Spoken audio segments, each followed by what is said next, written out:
Você trouxe a sua Bíblia, abra comigo, por favor, no livro de Romanos,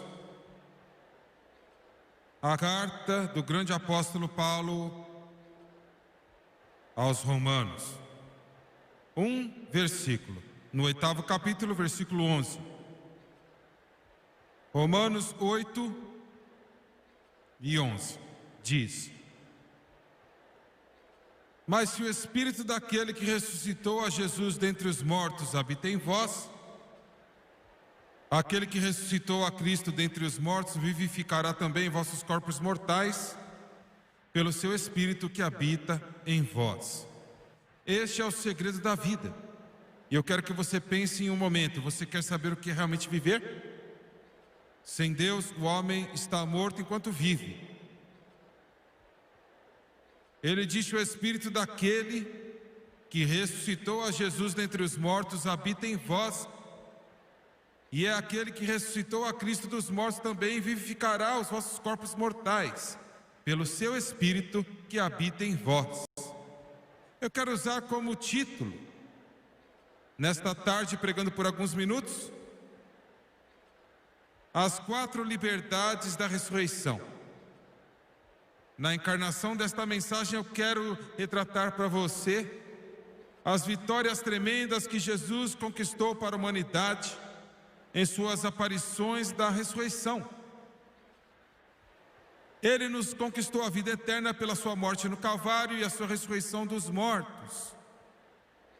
Mas nas aparências que ele fez, conforme delineado no livro de João, 2 indivíduos antes da grande ascensão, eu creio que partiram a coluna do domínio de Satanás psicologicamente, fisiologicamente, mentalmente sobre a humanidade.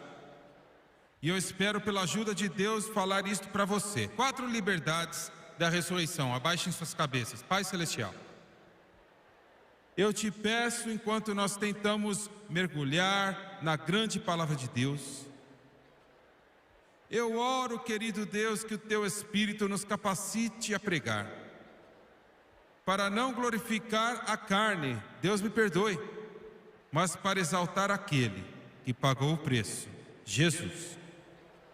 Eu peço que o Senhor unja o povo para ouvir e receber, unja aqueles pela televisão. Senhor, sabemos quão importante isto é. Ajude-nos a não violar a tua palavra, mas a dizer exatamente o que o Senhor tem para dizer, não mais nem menos. Pedimos tudo em nome de Jesus e todos digam amém e amém. Há pouco tempo atrás, na União Soviética, um professor que ensinava a teoria da evolução foi confrontado por um jovem aluno que não concordava com ele. O aluno era um cristão. Ele foi criticado e zombado, satirizado, rotulado como um doido, porque ele não concordava com a citação, entre parênteses, o fato científico da evolução. Uma manhã o professor entrou na sua classe e viu sobre a mesa dele, que tinha trazido muito cedo, um modelo do universo, e havia sido feito em detalhes intrínsecos. A Terra estava perfeitamente proporcionada, as estrelas, os planetas, a Lua, o Sol em suas posições perfeitas. Ele se levantou e literalmente ficou maravilhado com aquilo que ele viu, ficou mesmerizado pelos detalhes intrínsecos e o trabalho manual desta obra-prima. Depois de observá-lo por algum momento, ele perguntou à turma: quem fez isto? Ninguém disse nada. Ele perguntou várias vezes: quem fez isto? É incrível, é lindo, é perfeito em detalhes. Ninguém se levantou. Em desespero ele disse: eu quero saber quem fez isto. Não poderia ter só acontecido.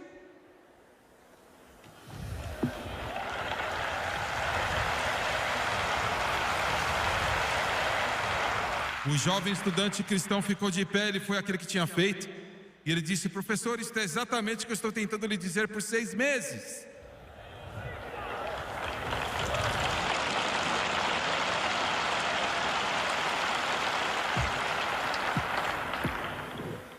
No meu país, os Estados Unidos, a evolução é ensinada como um fato. Nas escolas elementares, secundárias, colegiais, faculdades e universidades. O criacionismo, conforme ensinado por Gênesis, a palavra de Deus, é ridicularizado em círculos educacionais e intelectuais. E você ouvirá o termo científico, fato científico, criacionismo unido, mas na verdade são apenas termos. A evolução toca o coração de Deus e os seus ensinamentos. O homem não pode crer na evolução e no criacionismo ao mesmo tempo, é impossível. A evolução é o fundamento básico do materialismo, do humanismo secular, do socialismo e do comunismo. Todas as vezes que o homem nega a Deus, eles ensinam a evolução. Basicamente que o homem não é nada, que de alguma forma ele evoluiu de uma ameba. E quando ele morre, não há mais nada. Mas isso é uma mentira. O homem foi criado por Deus. Você foi criado em sua imagem? Todos vocês aqui neste estádio, vocês que estão assistindo pela televisão, vocês são tremendamente importantes aos olhos de Deus, tão importantes que Jesus morreu na cruz do Calvário por você. Mas o homem sofreu uma queda no próprio alvorecer da criação, uma queda tão severa que a mente do homem não pode compreendê-la. E que no Jardim do Éden, cerca de 6.000 anos atrás, o homem mudou de senhores. Deus não era mais o Senhor do homem, mas Satanás se tornou o Senhor do homem e o Deus deste mundo presente. Na queda, o homem morreu. Isto é o que Deus havia dito a Adão e Eva: coma de qualquer árvore do jardim, exceto a árvore do conhecimento do bem e do mal. Pois no dia em que comerdes desta árvore, certamente morrerás. Agora, o que ele estava tentando dizer quando ele disse morrer? Ele quis dizer que o homem cairia como se tivesse tomado veneno ou alguma coisa mortífera? Não. Ele queria dizer que o homem sofreria uma morte espiritual. E o que é a morte espiritual? A morte espiritual é a separação de Deus. Sempre que o cordão umbilical espiritual é cortado entre você e Deus, você está morto. Você pode andar ao redor e respirar, você pode fazer negócios, você pode conversar com pessoas, mas você está morto. Porque nenhum homem é verdadeiramente vivo que não conheça Jesus Cristo. Na composição psicológica e fisiológica do homem, existem certas forças que o homem recebeu de Deus, basicamente categorizadas de 4 maneiras diferentes: a esperança, o amor, a fé e a segurança. Eu vou dizer de novo. No homem, quando Deus originalmente criou Adão, Ele colocou dentro do homem a base, os rudimentos, o fundamento de tudo que pertence à vida. No plano psicológico e fisiológico, é a esperança, o amor, a fé e a segurança.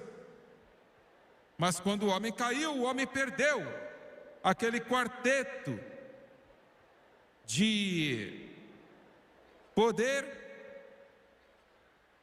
e ele tomou sobre si o contrário, ou o oposto do que eu disse. O oposto da esperança é o desespero. O mundo está mergulhado em desespero hoje. Muitos de vocês sentados aqui estão em desespero. Milhões pela televisão. É triste dizer, mas estão. E o oposto do amor é o medo. Você pensaria que é a fé, mas não é. O oposto do amor é o medo e o oposto da fé é a dúvida. O oposto da segurança é a preocupação ou o cuidado. Assim, quando o homem caiu, o homem tornou-se acorrentado como o tetraplégico da morte, chamado desespero, medo, dúvida e preocupação. E este quarteto da morte conecta, liga, detém na escuridão infernal toda a raça humana hoje. E faz da vida um inferno. Toma toda a alegria, o prazer, a paz da vida, o desespero, o medo, dúvida e a preocupação. E eu espero mostrar-lhe hoje, pela palavra do Deus Todo-Poderoso, como as aparições de Jesus, após a sua ressurreição, quebraram a escravidão e quebraram o poder deste quarteto mortal de condenação. Cada vez que ele apareceu, conforme registrado no livro de João, ele ganhou uma vitória sobre um desses problemas da vida. Agora eu quero fazer algumas declarações preliminares antes de entrar no corpo da mensagem.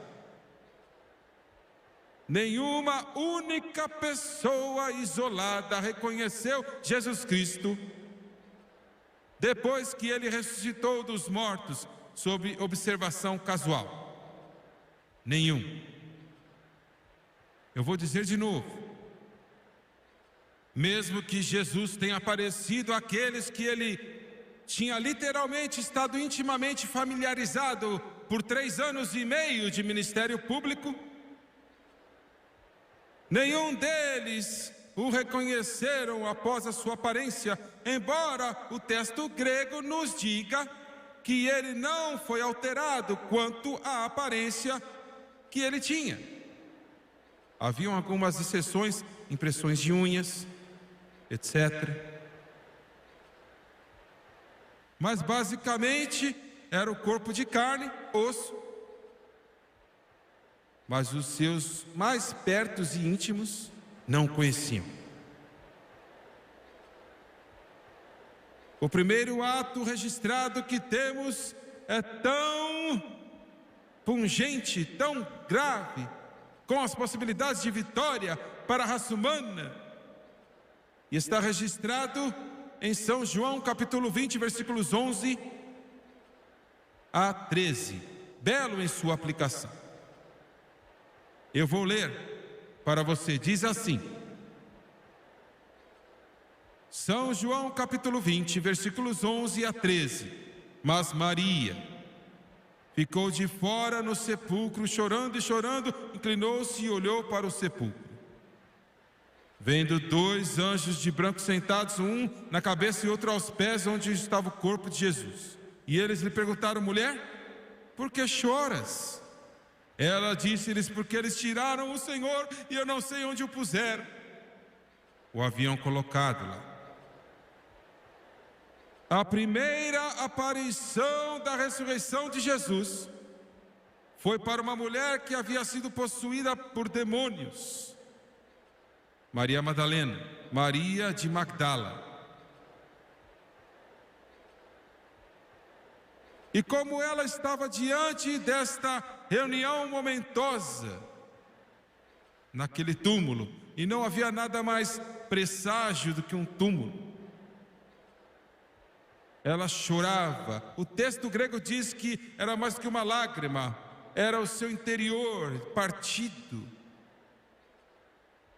É como se alguém estivesse tomando duas mãos gigantes e espremiam a vida da menina de Magdala. E ela foi dominada pelo desespero total. Este é o primeiro exemplo, o desespero. E antes de prosseguir com ela, eu quero dizer o seguinte: este é o problema da raça humana de hoje, é o problema da nação após a nação. O desespero. O homem que dirige nosso trabalho de missões no exterior, o missionário Jim Woolsey, serviu mais de 12 anos como missionário na América do Sul e Central. Ele vai testificar o que eu estou dizendo. Eu li um artigo outro dia, estavam falando sobre milhões e milhões de pessoas na América Central, na América do Sul, que eles se levantam todas as manhãs e não há esperança de nunca nada ficar melhor. Vocês que estão sentados aqui, milhões de vocês pela televisão, há uma esperança de que as coisas podem melhorar para muitos de vocês, a maioria de vocês. De alguma forma que você vai melhorar, de alguma forma a doença física vai embora, de alguma forma o sol vai subir de novo, de alguma forma as estrelas vão brilhar, de alguma forma vai ficar melhor. Mas para milhões em todo o mundo não há esperança de que nunca vai ficar melhor. E eu quero que você pense sobre isso. Sem esperança, o homem vagueia em trevas perpétuas. É como se você estivesse acorrentado a um cadáver. Pense nisso. Alguns de vocês neste edifício, neste estádio, esta tarde, vocês se sentaram lá, vocês estão feridos, machucados por dentro, e a culpa, o demônio terrível da escravidão é o desespero. Você não vê nenhuma saída. Esta é a razão pela qual mais pessoas estão cometendo suicídio do que nunca antes. Outro dia, o Espírito de Deus se moveu no meu coração no final de uma mensagem. E eu perguntei aos que haviam tentado ou pensado em suicidar-se para vir para frente.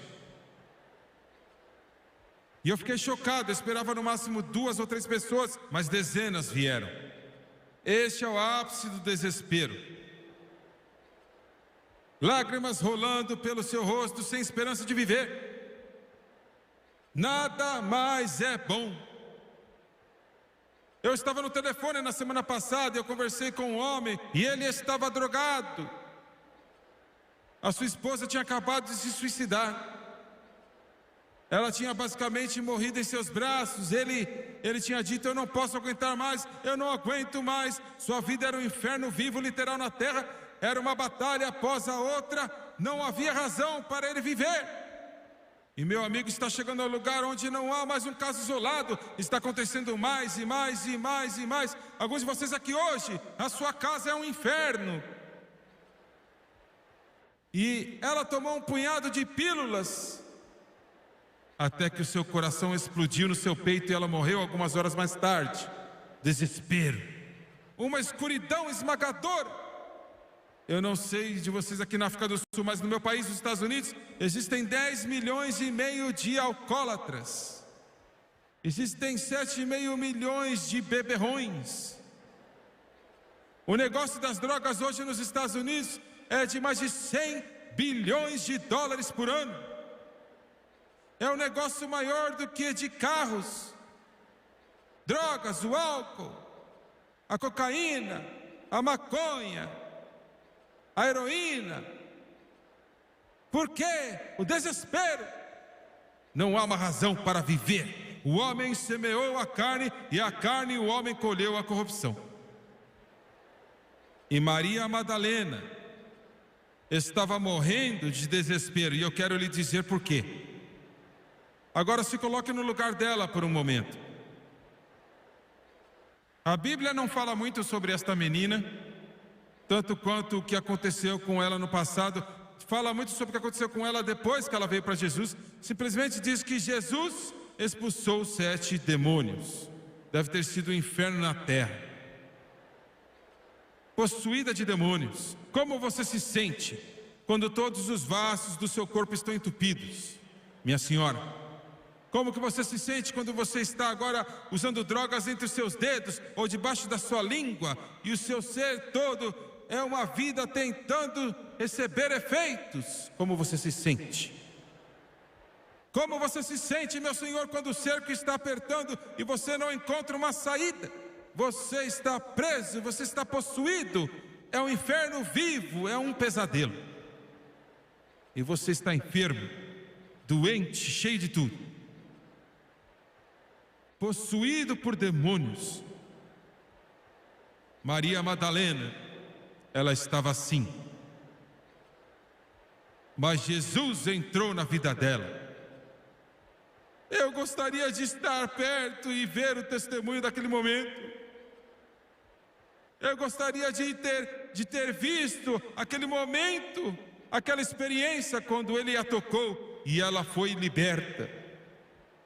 Deixa eu lhe dizer algo, as religiões do mundo vão te dizer, se você vir e abraçá-las, você atravessará os seus cursos de doutrinas e após um período de tempo você receberá um lugar em particular, uma posição e finalmente você será aceito.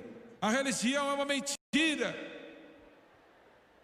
Mas Jesus diz, se me derdes um momento da tua vida, eu quebrarei os laços e as correntes e os grilhões, e eu farei de você uma nova vida, e eu te darei uma razão para viver, e eu te levantarei acima das dúvidas, e plantarei o seu pé em um solo firme.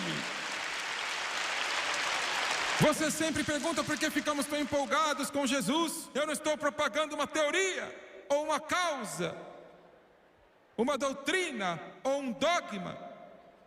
Eu estou propagando uma pessoa.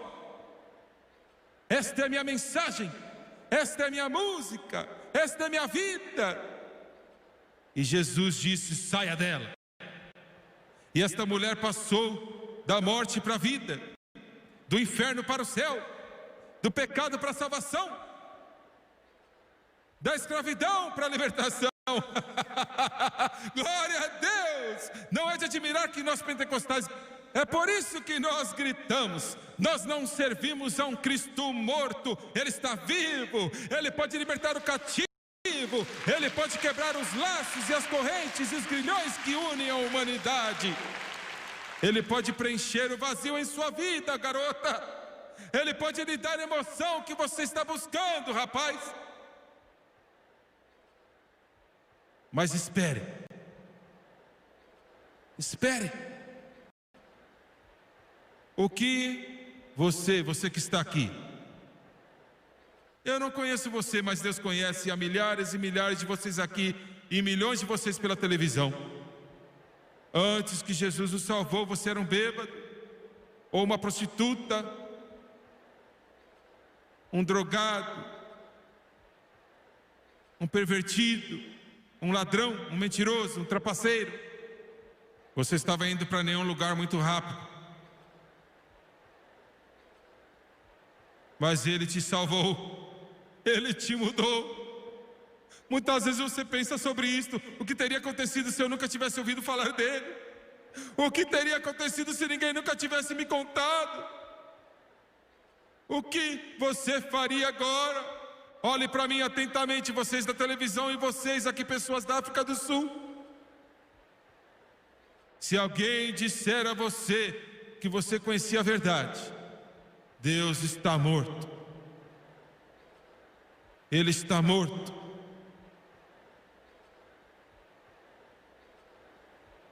Foi o que aconteceu com Maria Madalena. Ele está morto.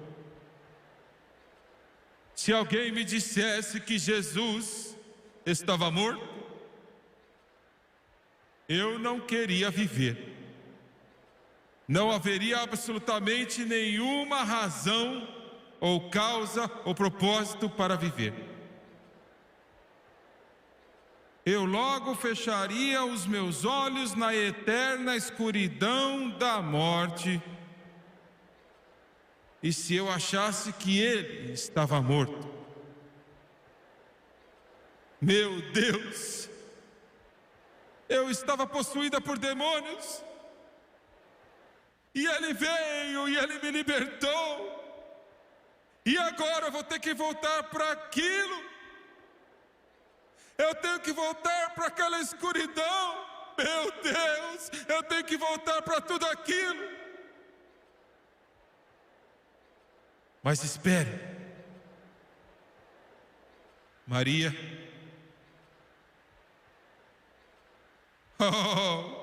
através daquelas lágrimas que a cegavam, ela ergueu os olhos e disse sim, e ela viu um homem, supondo que tinha sido o jardineiro. E ela disse, enquanto olhava para ela: Maria, você não me conhece? E ela disse: Raboni. E chega para agarrá-lo e ele disse: não me toque, eu ainda não subi ao Pai. Mas em um momento o desespero se foi. Em um momento ela não era mais uma endemoniada e presa ao inferno. Em um momento ela estava livre. Em um momento as trevas se foram, a morte se foi, o inferno se foi, mas Jesus estava vivo. Aleluia, aleluia, aleluia. Ele está vivo, Ele está vivo, Ele está vivo, Ele está vivo, Ele está vivo. Eu quero dizer aos líderes comunistas, Jesus está vivo. Eu quero dizer aos líderes do socialismo, Jesus está vivo. Eu quero dizer ao bêbado que Jesus está vivo. Eu quero dizer ao drogado que Jesus está vivo. Eu quero dizer a toda a humanidade que Jesus está vivo.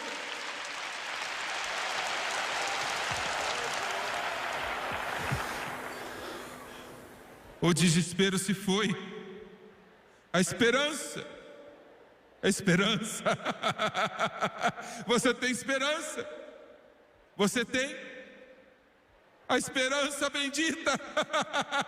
Este velho mundo não é tudo, apenas levante-se todas as manhãs e viva, respire e exista. Não é tudo que existe, apenas passando pela vida não é a realidade. Apenas fazendo isso e não aquilo, não é isto. Mas graças a Deus, em um momento haverá o som de um triunfo, e a mortalidade se revestirá da imortalidade, e a corrupção se vestirá da incorrupção. E ele clamará: ó sepultura, onde está a tua vitória? Ó morte, onde está o teu aguilhão? A esperança, esperança, esperança. Perdoa-me, povo da televisão, se eu fico empolgado com a sua delicada sensibilidade.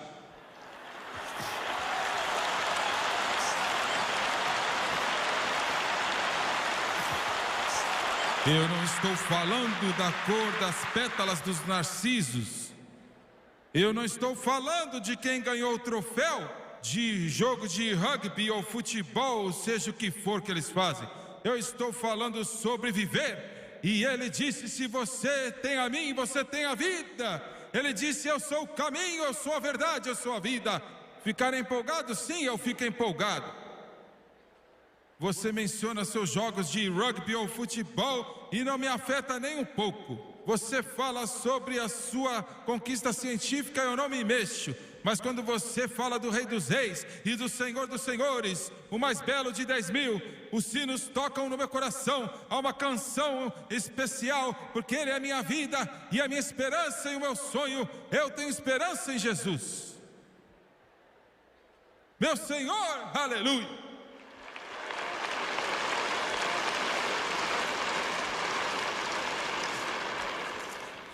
São João 20:19. No mesmo dia, à tarde, sendo o primeiro dia da semana, as portas foram fechadas, os discípulos reunidos com medo dos judeus. Olha só, por temor dos judeus, veio Jesus e pôs-se no meio deles e disse-lhes: paz seja convosco. O homem, quando caiu, ele tomou sobre si o oposto do amor e da paz, o medo.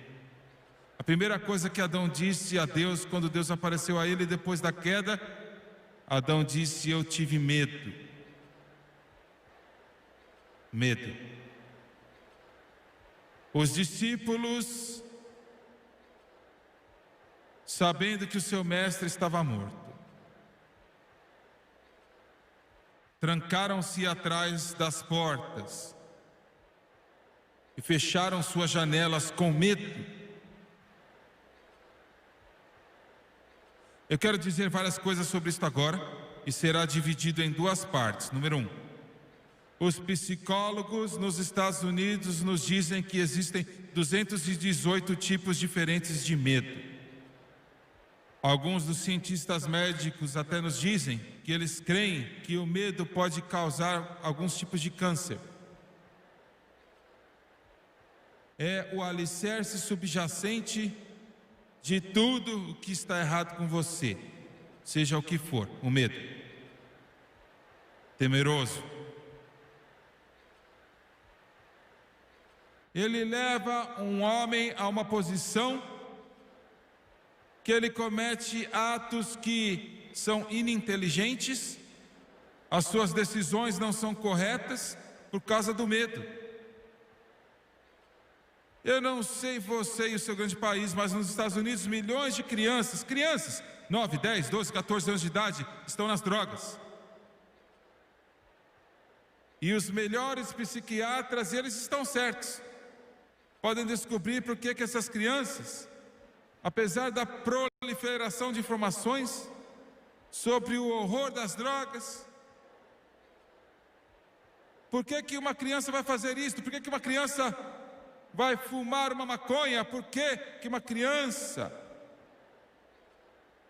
cheira cocaína? Por que uma criança ela usa heroína na sua veia, vivendo a morte? Por quê? Dizem que o melhor que eles podem descobrir é a pressão dos amigos. A pressão dos amigos é a sua própria espécie da mesma idade e faz isto.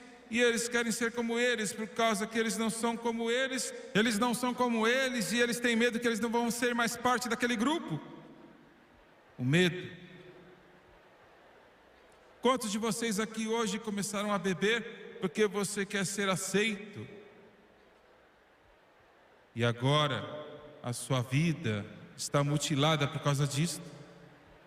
O medo. O medo pode paralisar uma pessoa. Eles nos dizem que ele até afasta as pessoas umas das outras. Nem sequer saem de casa. Eles vão ficar trancados num quarto dentro da sua casa e não vão sair deste quarto. Pode paralisar uma pessoa até que ela se coloque numa cadeira, olhando fixamente como um zumbi, como um autômato no espaço, e não responde a qualquer coisa. Nós recebemos mais cartas em nosso escritório com este problema único. Recebemos até 30.000 cartas por dia, e um bom número destas cartas e pessoas escrevendo, eles dizem: eu não sei o que fazer sobre a depressão. É uma melancolia que se instala sobre mim e eu não posso tirá-la.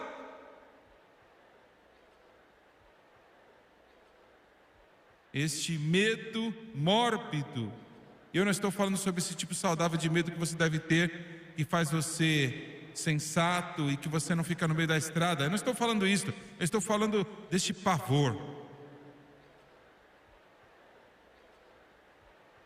A razão que o homem tem é porque o homem está sendo controlado por Satanás.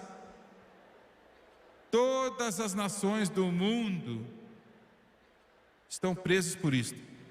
E é uma das razões pelas quais a África do Sul é odiada em alguns lugares. Mas eu quero falar o seguinte: os cristãos nos Estados Unidos, as pessoas que realmente conhecem a Jesus, eles te amam. Eles te amam. E não escute todas essas mentiras que você escuta na televisão americana ou na imprensa americana, porque não são os cristãos que escrevem.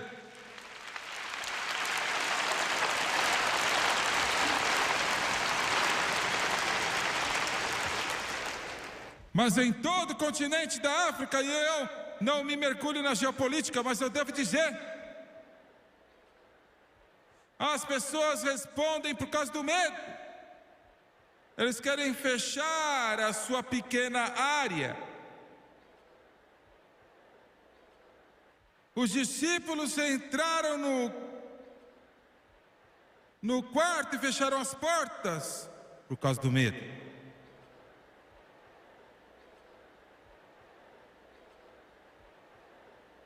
A coisa que quer te fechar, o que é? O comunismo quer te fechar. O comunismo teme e coloca uma muralha ao redor do seu povo. Você me escuta? Não há parede na África do Sul. Não há parede na liberdade. Não há um muro na democracia. Eu vou te dizer o que vai te livrar do medo. Ele disse: o amor perfeito lança fora o medo. Glória a Deus, o amor perfeito. O medo tem tormento, mas o amor perfeito lança fora o medo. E neste quarto com a porta fechada, trancada por medo dos judeus, Jesus de repente aparece e fala para aquele bando de discípulos que estavam presos num canto, assustados, tremendo, com medo: não temais. Aleluia.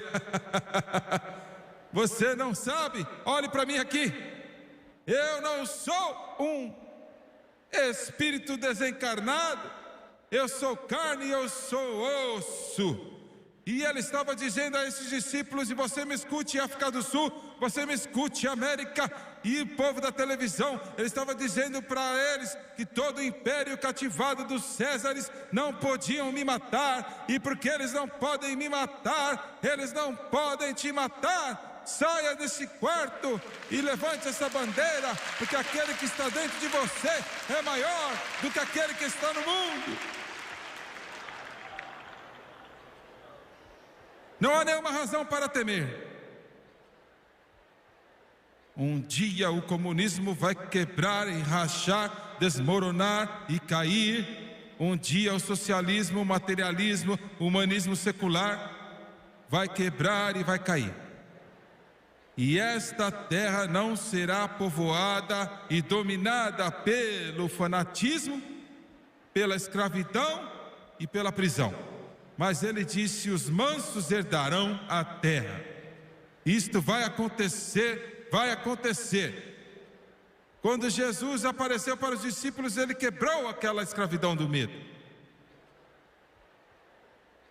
Em terceiro lugar, São João 20, versículos 26 e 27. E 8 dias depois estavam outra vez os seus discípulos dentro e com ele Tomé. Ele amava Tomé. Chegou Jesus, estando as portas fechadas, e apresentou-se no meio e disse: paz seja convosco. E depois disse a Tomé: põe aqui o teu dedo e vê minhas mãos, e chega a tua mão e põe no meu lado, e não seja incrédulo, mas crente. Tomé disse: eu não vou crer até que eu coloque a minha mão do seu lado e ponha o meu dedo nestas marcas. O homem é enigmático pela dúvida. A dúvida. A dúvida. E o oposto é a fé. Quantos de vocês neste lugar, eu quero que você só me responda isto: você realmente crê no seu coração que você vai vencer, que você está passando? O mundo pode fazer o que quiser, as manchetes podem ler preto no branco, podem subir ou descer, o preço do ouro pode cair e aumentar de preço, tudo pode entrar e sair, mas você vai vencer. Me escute, e eu quero te dizer aos meus irmãos e irmãs negros: olha, não faz diferença a cor da sua pele para Deus. Eu quero que você entenda e saiba, meus irmãos e irmãos indianos, quando Deus olha para baixo, Ele não vê branco, preto, marrom, amarelo, ou seja que cor, Ele vê uma pessoa que Ele quer amar e crer nele.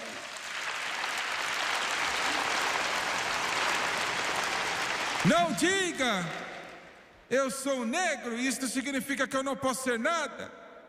Isto é uma mentira. Não diga isto. Isto é dúvida. Dúvida. Você foi feito à imagem de Deus. E eu creio que Deus vai passar conosco. Você está ouvindo? Eu creio que Deus que veste os lírios do campo, Ele igualmente me vestirá. Eu sou seu filho. Eu creio que Deus que alimenta os pardais, Ele vai me alimentar. E Jesus disse a Tomé: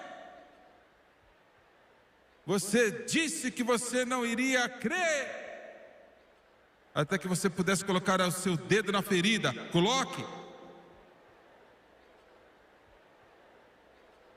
Alguns de vocês que estão me assistindo agora, sentados na sua sala de estar, ou no seu quarto, ou no quarto de motel, você tem um sorriso no seu rosto, e você diz: eu não acredito. Quem ouviu falar disso? Esta pessoa que viveu supostamente há 2.000 anos atrás, quem sabe se ele realmente viveu? Quem acredita que há um céu ou um inferno? Isso aí é uma língua aí de um evangelista falando besteira. Eu vou te dizer uma coisa: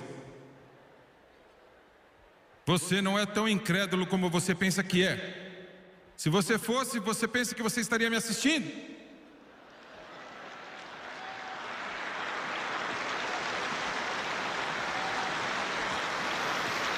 Aleluia! Eu não me importo com estes charlatões do nevetismo que estão diante das salas de aula e dizem aos seus alunos que um homem veio dos macacos. Eu não me importo com os indivíduos que dizem que este livro antigo deve ser jogado na lata de lixo da obsolência. Não se aplica a esta cultura modernista, à era intelectual. Apesar de todos os nossos desvarios ateus e há algo na humanidade, escute-me, seus mestres comunistas e socialistas e humanistas, você pode pregar esse evangelho até o quanto você quiser, você pode alimentar as crianças, mas há algo dentro do homem que sabe que há um Deus, que há um Deus, que há um Deus, que há um Deus. Aleluia! Glória ao Cordeiro. Aleluia! Você sabe por quê? Você sabe por quê? Apesar das cabeças vazias que dizem que você saiu de uma ameba, eles não sabem nem de onde veio a ameba. Você é uma pessoa de Deus. Ele soprou em você. Você é parte dele. O fôlego de Deus está em você. O sopro de Deus. E quando Jesus disse: põe a sua mão ali, Tomé, ele desmoronou e caiu aos seus pés e disse: meu Senhor e meu Deus. Você sabe que há um Deus, e você sabe que o seu filho Jesus morreu por você. Há mais provas de que Jesus viveu e morreu e ressuscitou dos mortos do que há de que César viveu. E você se senta lá e você duvida. Mas ele deu fé a Tomé. E não há vida sem fé. E não há nada sem fé. Agora deixa eu fechar. Desce mais um capítulo, por favor. Capítulo 21. São João, versículos 4 e 5. E sendo já manhã, Jesus se apresentou na praia, e os discípulos não conheceram que era Jesus. Lembra que eu falei? E disse-lhes, pois, Jesus: filhos, tendes alguma coisa de comer? E responderam-lhe: não. Um dos problemas básicos do homem é de cuidado e preocupação. Preocupação. O que eu vou fazer? O que vai acontecer comigo? Será que eu vou vencer? Preocupação. Você vê, depois que Jesus morreu, os discípulos, e eu não estou criticando eles. Eles não sabiam o que fazer, eles disseram: vamos pescar. E no início da manhã eles estavam no mar da Galileia, pensando que ele estava morto. Os seus ombros, se você pudesse vê-los, estavam abaixados, não estavam interessados em pescar. O seu mundo havia desmoronado. O que eles iam fazer? E de repente, através da névoa da manhã e da neblina, uma figura está de pé na costa da Galileia. E ele grita: filhos, você tem alguma carne? E eles olharam. Quem é? Quem é este? E então ele se torna real para eles. E João disse a Pedro: é o Senhor. Pedro pula na água e furiosamente, depois de terem arrastado aquela rede com uma carga de peixe, ele disse: coloca do lado direito, você vai pegar peixe. E eles pegaram. Ele estava ensinando para eles algo.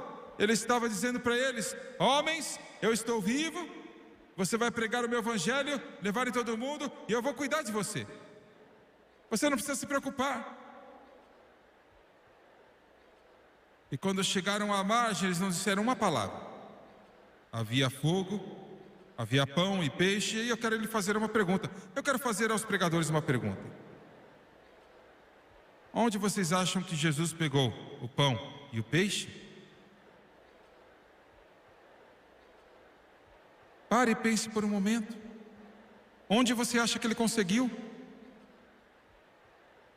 Eu realmente não sei. Eu vou perguntar para ele quando eu chegar lá.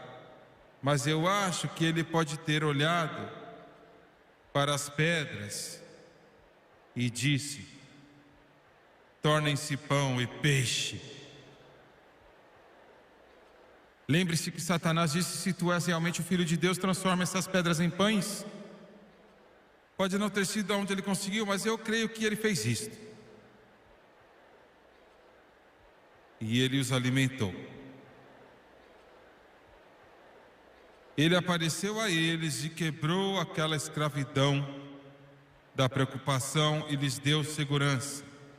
4 aparições: esperança, amor, fé e segurança. Cidade de Kansas City, no Missouri. Os dias da depressão. Os Estados Unidos. De volta ao tempo em que eu nasci, cerca de 48 anos atrás. Uma pequena igrejinha pastoreada por um irmão negro.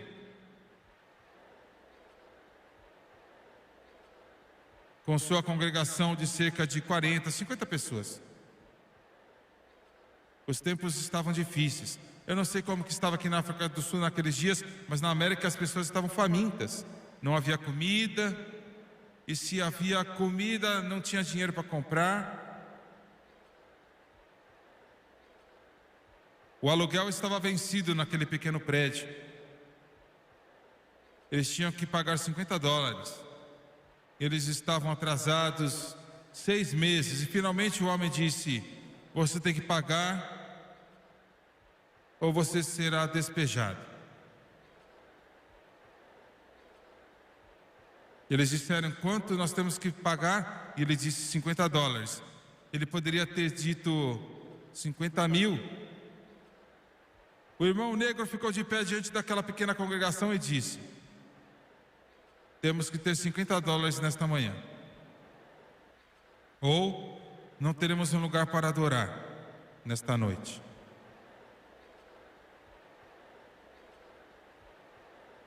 Ele recebeu a oferta, ele contou e foram $11 e alguns trocados. Ele tomou outra, conseguiu outro $2, outra oferta, outro $1 ou $2. E ele saiu de lá com 21, $22. E eles não tinham mais dinheiro. Um dos diáconos disse: pregador, quanto você tem? Ele disse: eu tenho $21. Ele disse: conte novamente, talvez você não contou direito. E ele contou $22. Ele disse: eu devo ter cometido um erro. Conte pela terceira vez. $23. Conte novamente, pastor. Contaram de novo $24. E eles estavam chegando perto agora. Um dos diáconos disseram: deixa eu contar. $25. Contou uma oitava ou nona vez, $26. Cada vez que eles contavam, crescia $1. $1, você podia ouvir um alfinete cair. Ninguém falava nada, sentindo a presença do Deus Todo-Poderoso. $40. Eles chegaram a $50 e continuaram contando, e contaram os últimos 50, 10 vezes, tentando fazer crescer mais. Eu disse isso em Kansas City, e um irmão negro, cabelos brancos como a neve, com um bastão na sua mão, aproximou-se de mim e disse: irmão Swaggart, eu era aquele pregador. Glória! O que você está dizendo, Jimmy Swaggart? Eu estou dizendo que há um Deus. Eu estou dizendo que Ele te ama. Eu estou dizendo para você que Ele enviou o seu filho, e o seu filho morreu por você, para que você possa ter vida. Eu estou lhe dizendo que Jesus quebrou a escravidão do medo e do desespero e da dúvida e da necessidade. É seu hoje, pago pelo seu sangue. Baixe suas cabeças, por favor.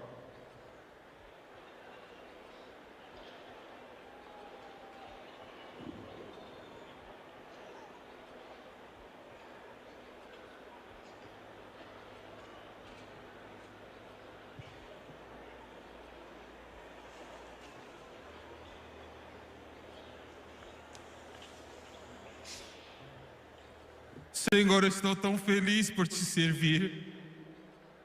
Eu te amo tanto. Eu te agradeço pela esperança que nós temos. Eu te agradeço pelo amor que tu nos deste, pela fé, pela segurança. Eu te agradeço por isto.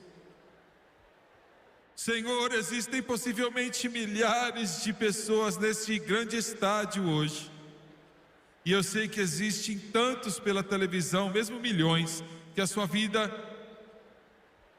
não é o que deveria ser. Existe desespero. Alguns já pensaram até em desistir. Não resta mais nada para viver. Alguns aqui hoje, querido Deus, estão atolados na escuridão do desânimo e da dúvida. Outros no cuidado e na preocupação.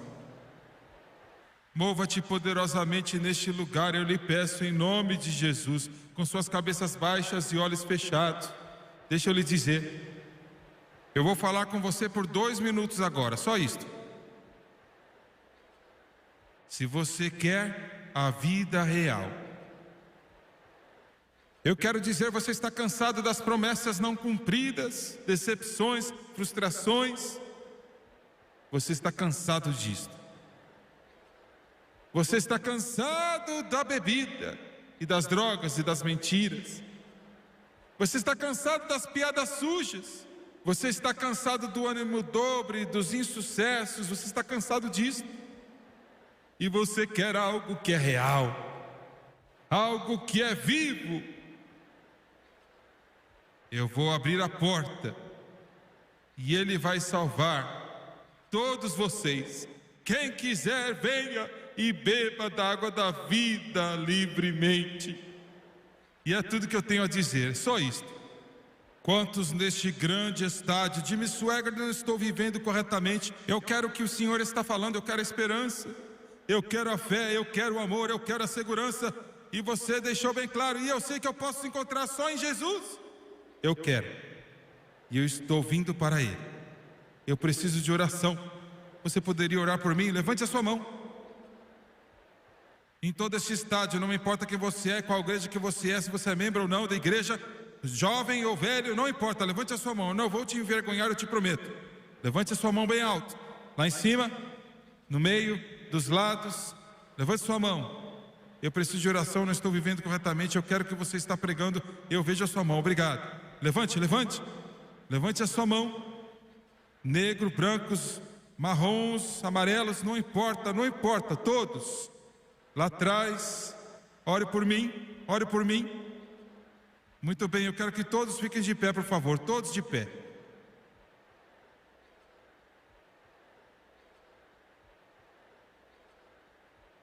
Eu vou pedir a todos hoje, todos que levantaram as suas mãos, eu vou pedir que você venha lá de cima, dos lados e do fundo, e venha até aqui na frente e fique de pé.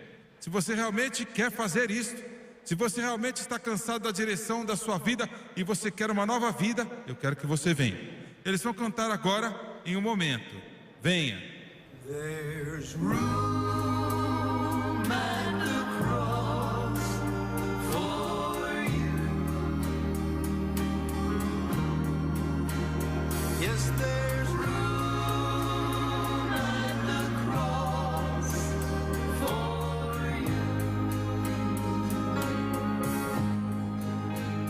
Though millions have come, there's still room for one.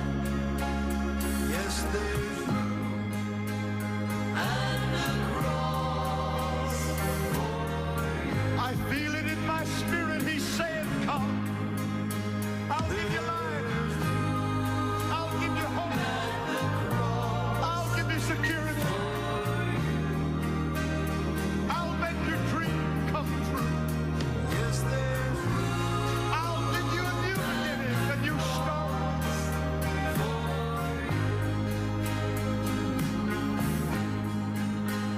though millions have come, there's still room for one.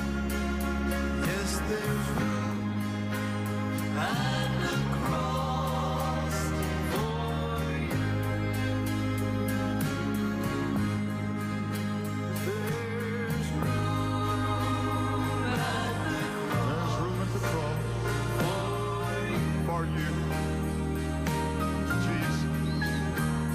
yes, He there's broke the bonds, the chains, and the shackles.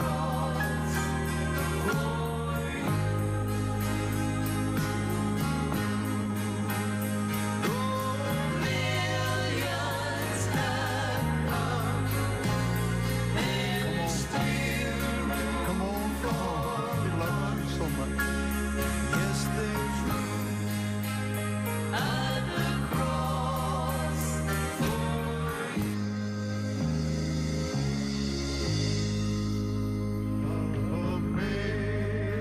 Amazing grace, how sweet the sound that saved a wretch like me.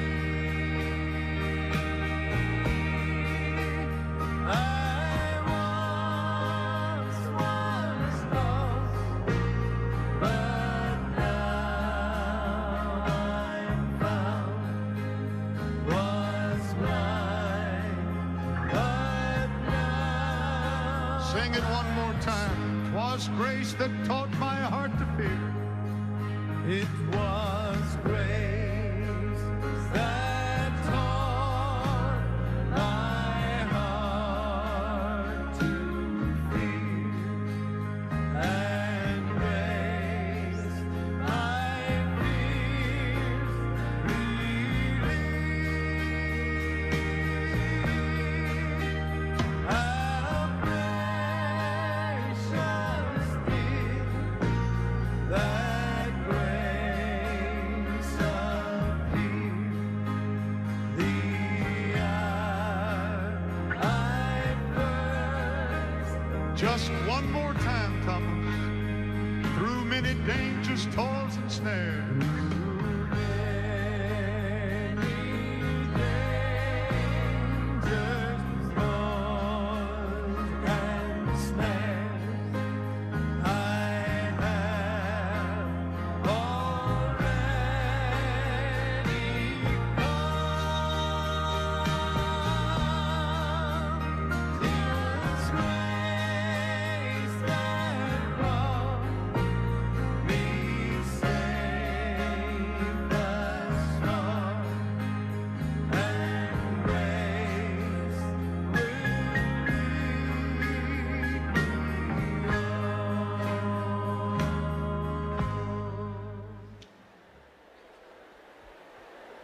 quando ele disse a Mateus, Marcos, Lucas e João: sigam-me. Esta é a chave. Você que está aqui hoje, ele realmente quer você.